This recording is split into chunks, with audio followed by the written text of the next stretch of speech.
दुःख त गर्नै पर्छ यार, पसिना त बगाउनै पर्छ।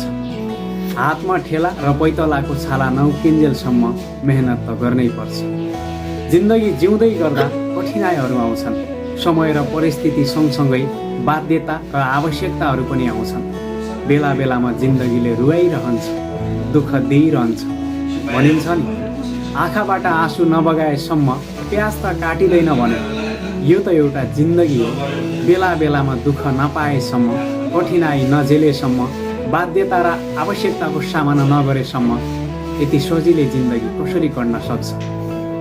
भोलि सफलता पाउनु छ भने त्यो सफलताका लागि आज परित्याग त गर्नै पर्छ। मलाई मैले मेरो जीवनमा सफलता भोगेका त्यति कुनै पनि सजिलै पलसँग र कठिनाइ नभोगेसम्म कसैलाई पनि मिलेको छैन। बितेका सबै आज पनि इतिहास पल्टाएर हेर्ने हो भने सफल भएका मान्छे अर्थात् सफलता हासिल गरेका मान्छेले कुनै न कुनै बेला खाना नखाएर भोको पेट पनि मेहनत गरेका थिए।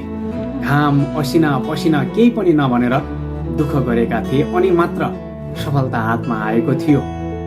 भनिन्छ नि, गलत पासपोर्ट